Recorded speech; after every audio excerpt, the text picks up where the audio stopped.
औज़ुबिल्लाहि मिनश्शैतानिर्रजीम बिस्मिल्लाहिर्रहमानिर्रहीम रब्बिश्रह ली सदरी वयस्सिर ली अमरी वहलुल उक़दतम मिन लिसानी यफ़क़हू क़ौली। अस्सलामु अलैकुम, welcome to my channel DNA. आज की इस वीडियो में हम पढ़ेंगे कोवलेंट बॉन्ड के बारे में कि कोवलेंट बॉन्ड कैसे बनता है। सबसे पहले इसकी डेफिनेशन देखें। द बॉन्ड दैट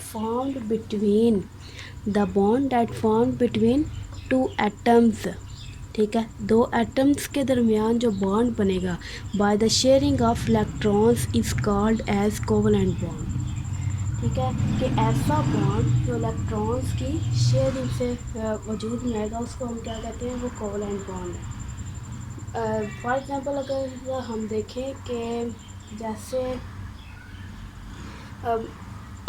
दो दोस्त बैठे हुए हैं, ठीक है, एक के पास क्लासरूम में ऐसा होता ही है कि ज़्यादातर ऐसा ही होता है कि एक के पास अगर मार्कर नहीं है और दूसरे के पास मौजूद है तो वो क्या करते हैं, वो शेयर कर लेते हैं। ठीक है, दोनों यूज़ कर लेते हैं। ठीक, अच्छा, अब इधर भी इसी तरह से है। कोवलेंट बॉन्ड के अंदर क्या होगा कि एक एटम, दो एटम्स हैं, ठीक है, दोनों के जो वैलेंस शेल्स हैं वो इनकम्प्लीट है। ठीक है, जब वैलेंस शेल्स इनकम्प्लीट है तो उनको कंप्लीट करने के लिए वो दोनों आपस में क्या करेंगे, अपने इलेक्ट्रॉन्स शेयर कर लेंगे। ठीक है, एग्जांपल देखें हाइड्रोजन की। हाइड्रोजन जब एटॉमिक फॉर्म में है, ठीक है, तो इसके अंदर देखें, ये इसका न्यूक्लियस है, ठीक है, जिसके अंदर एक प्रोटॉन मौजूद है और इसका एक ही शेल है। ठीक है, और उसका अंदर एक ही इलेक्ट्रॉन मौजूद है। इसी तरह से सेम हाइड्रोजन का दूसरा एटम है, ठीक है, दोनों के पास क्या है, एक इलेक्ट्रॉन की कमी है। ठीक है, एक इलेक्ट्रॉन की कमी है तो इस कमी को पूरा करने के लिए ये क्या करते हैं, ये इस तरह से शेयरिंग कर लेते हैं। अब यहाँ देखें कि जो इलेक्ट्रॉन्स हैं ये शेयर किए हुए हैं और ये हमारे पास जो आगे जो चीज़ बनी है, ठीक है, ये पहले ये दोनों क्या है, ये एटॉमिक फॉर्म है और ये देखें हाइड्रोजन गैस का मॉलिक्यूल बना हुआ है। ठीक है, तो ये इस तरह से शेयरिंग ऑफ इलेक्ट्रॉन से क्या बनता है, कोवलेंट बॉन्ड बनेगा। अब हमने ये समझना है कि कोवलेंट बॉन्ड क्या होते हैं, जो टाइप्स हैं, ठीक है, उनके बारे में हमने पढ़ना है। चलो सबसे पहले देखें, कोवलेंट बॉन्ड की तीन जैसे टाइप्स हैं। ठीक है, single covalent bond, double covalent bond and triple covalent bond. ठीक है, तीन टाइप्स हैं। सिंगल कोवलेंट बॉन्ड को देखें। सिंगल कोवलेंट बॉन्ड एक ऐसा बॉन्ड होगा जिसके अंदर हर एक एटम क्या करेगा, अपना एक इलेक्ट्रॉन वो यह क्या नहीं कि शेयरिंग ऑफ इलेक्ट्रॉन्स में, ठीक है, ऐसा बॉन्ड होगा जिसके अंदर हर एक इलेक्ट्रॉन अपना हर एक एटम अपना एक इलेक्ट्रॉन शेयर करेगा। ठीक है, अब इसके एग्जांपल्स देखें। H2, ठीक है, यहाँ देखें H दो हाइड्रोजन एटम्स हैं, ठीक है, इनके दरमियान जो बॉन्ड बना हुआ है, ये जो एक लाइन है ना, ये वाली, ये बॉन्ड को जाहिर कर रही है। ठीक है, तो यहाँ पर ये हाइड्रोजन का इलेक्ट्रॉन है, इस हाइड्रोजन का, यहाँ इस हाइड्रोजन का, तो ये क्या है, पूरे का पूरा एक बॉन्ड बना हुआ है। ठीक है, इसी तरह से क्लोरीन है। क्लोरीन जब मॉलिक्यूल की फॉर्म में है तो ये देखिए यहाँ पर ये दोनों क्या कर रहे हैं, अपना एक इलेक्ट्रॉन शेयर कर रहे हैं। इसी तरह से HCl है, हाइड्रोक्लोरिक एसिड, हाइड्रोजन और क्लोरीन के दरमियान बॉन्ड है, तो ये भी कोवलेंट नेचर है। इसी तरह से दोनों एक इलेक्ट्रॉन कंट्रीब्यूट कर रहे हैं। अब ये देखें मीथेन, CH4 मीथेन। इसमें देखिए कार्बन सेंट्रल एटम है, ठीक है, सेंटर में मौजूद है। ठीक, अब इसके साथ 4 हाइड्रोजन अटैच हैं, तो कार्बन अपना एक इलेक्ट्रॉन एक हाइड्रोजन के साथ शेयर करता है। ठीक है, दूसरा इलेक्ट्रॉन दूसरे हाइड्रोजन एटम के साथ, इसी तरह से तीसरे हाइड्रोजन एटम के साथ, चौथे हाइड्रोजन एटम के साथ शेयर करेगा। ठीक है, लेकिन ये है सिंगलली। ठीक है, कि एक एटम के साथ यहाँ ये वाला जो बॉन्ड है, ठीक है, वो भी सिंगल है, सिंगल कोवलेंट बॉन्ड है। इसी तरह से इधर भी नीचे वाले हाइड्रोजन के साथ भी और इधर भी। ठीक है, क्यों इस तरह से, क्योंकि वो एक इलेक्ट्रॉन ही सिर्फ कंट्रीब्यूट कर रहे हैं ना शेयरिंग में। अब आगे देखिए, इसी तरह से डबल कोवलेंट बॉन्ड है। डबल कोवलेंट बॉन्ड में क्या होगा कि हर एक एटम यानी कि जो कोवलेंट बॉन्ड जिन दो एटम्स के दरमियान है, या फिर दो से ज़्यादा एटम्स के दरमियान होता तो वैसे दो एटम्स के दरमियान ही है, जिन दो एटम्स के दरमियान कोवलेंट बॉन्ड मौजूद है, ठीक है, उनमें क्या है, वो क्या करेंगे, दो दो इलेक्ट्रॉन्स कंट्रीब्यूट करेंगे। आप देखिए ये ऑक्सीजन गैस है, ठीक है, ऑक्सीजन गैस का एक मॉलिक्यूल है। अब इसमें क्या होगा कि एक हाइड्रो ऑक्सीजन का एटम, ये देखिए, एक ये और एक ये दो इलेक्ट्रॉन इसके हो गए, और ये दूसरा एटम है, ठीक है, ये एक इसका और ये एक इसका, ठीक है, दो इलेक्ट्रॉन्स दूसरे ऑक्सीजन के, तो ये दोनों मिलकर क्या करते हैं, डबल दो बॉन्ड बना देंगे। तो ये जो डबल लाइन है, ठीक है, ये इस चीज़ को रिप्रेजेंट करती है, डबल कोवलेंट बॉन्ड को।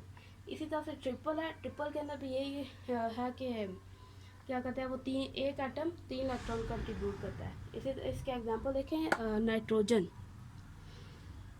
देखिए नाइट्रोजन, ये नाइट्रोजन गैस है, ठीक है, नाइट्रोजन का एक एटम, ये तीन लाइनें तीन कोवलेंट बॉन्ड्स को रिप्रेजेंट करती है, ठीक है, कि एक जो नाइट्रोजन का एटम है दूसरे नाइट्रोजन एटम के साथ किस तरह से उसने बॉन्डिंग बनाई हुई है, तीन तीन इलेक्ट्रॉन्स शेयर करके ट्रिपल कोवलेंट बॉन्ड बनाया हुआ है, ठीक है।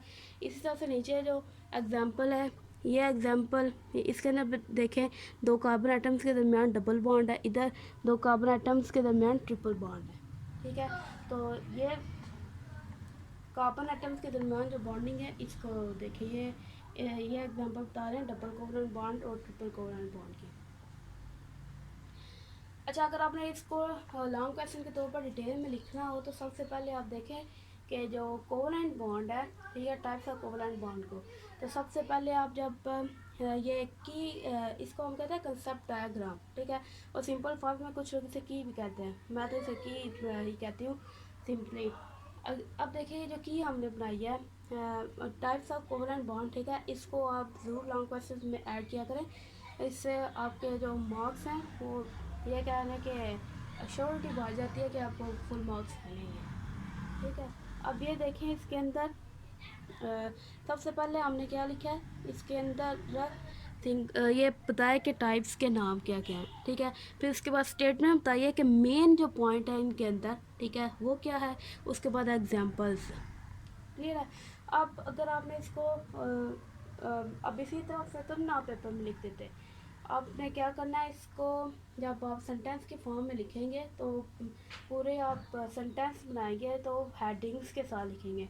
जब आप हेडिंग देंगे सिंगल कोवलेंट बॉन्ड की, तो सबसे उसकी आगे सब हेडिंग सबसे पहले होगी उसकी स्टेटमेंट की डेफिनेशन, ठीक है। जो डेफिनेशन लिखने के बाद आप एक और ऐड करेंगे रिप्रेजेंटेशन, ठीक है। रिप्रेजेंटेशन की जो हेडिंग है उसके अंदर आप ये लिखेंगे कि सिंगल कोवलेंट बॉन्ड को रिप्रेजेंट करने के लिए हम क्या करते हैं, एक सिंगल लाइन, ये देखिए जिस तरह से ये है, ठीक है, दो एटम्स के दरमियान एक सिंगल लाइन से इसको रिप्रेजेंट करते हैं। आगे से एग्जांपल्स लिखेंगे, ठीक है, इसी तरह से डबल का भी और ट्रिपल का भी लिखेंगे। तो ये सारे का सारा आपका जो कोवलेंट बॉन्ड वाला टॉपिक है वो कंप्लीट होता है। तो यहाँ तक सारा कोवलेंट कंपाउंड कंप्लीट हो गया। अच्छा, एक और चीज़ है इसके अंदर वो मिस हो गया पीछे, कि ये दोनों इनके अंदर शेयरिंग कैसे होगी, ठीक है, sharing of electrons, sorry yes, sharing of electrons कैसे होगी, ठीक है। मतलब ये कि एक जो जो इलेक्ट्रॉन्स हैं, ठीक है, मतलब ये कि जो इलेक्ट्रॉन्स हैं उनके ऊपर तो नेगेटिव चार्ज होता है, ठीक है, तो नेगेटिव नेगेटिव को तो रिपेल करेगा, तो ये एक दूसरे के नज़दीक जब आएंगे, जब डिस्टेंस कम हो जाता है, ठीक है, तो क्या होगा कि वो जो नेगेटिव नेगेटिव को रिपेल कर रहे हैं ना, ठीक है, और रिपल्जन की जो फोर्सेस है, ठीक है, वो कम हो जाती है डिस्टेंस के कम होने से, और जब डिस्टेंस कम हो जाएगा तो उससे क्या होगा, ये बनेगा कोवलेंट बॉन्ड। अब डिस्टेंस तो कम हो गया, ठीक है, और कौन से फोर्सेस जो रिपल्जन फोर्सेस है वो क्या होगी हैं, वो डिक्रीज़ हो जाएंगी, और अट्रैक्टिव फोर्सेस वो इंक्रीज़ हो जाते हैं, इस वजह से इनके दरमियान बॉन्डिंग हो बनती है, ठीक है। तो ये मेन, अगर हम ये कहें कि ऐसी कौन सी फोर्सेस है जो इनको इनके दरमियान अट्रैक्शन काज करती हैं, तो इनके दरमियान अट्रैक्टिव फोर्सेस होती हैं। जब एटम्स एक दूसरे के नज़दीक आते हैं, ठीक है, अट्रैक्टिव फोर्सेस इलेक्ट्रॉन्स और न्यूक्लियस के दरमियान जो फोर्सेस होंगी, ठीक है, ये न्यूक्लियस और इलेक्ट्रॉन यानी कि पॉजिटिव और नेगेटिव के दरमियान जो फोर्सेस होंगी वो ज़्यादा हो जाएंगी, और दो इलेक्ट्रॉन्स के दरमियान जो फोर्सेस होंगी वो कम हो जाएंगी, ठीक है। जो रिपल्शन फोर्सेस हैं उनके कम होने से, अट्रैक्टिव फोर्सेस के ज़्यादा होने से क्या होगा कि ये एक दूसरे के नज़दीक ज़्यादा आ जाएंगे और कोवलेंट बॉन्ड बन जाएगा। तो ये था आज का सारा टॉपिक का कोवलेंट बॉन्ड। आई होप आपको समझ आई होगी। इंशाल्लाह नेक्स्ट वीडियो में मिलेंगे। अल्लाह हाफिज़। और जाते जाते वीडियो चैनल को सब्सक्राइब भी कर दें। अल्लाह हाफिज़।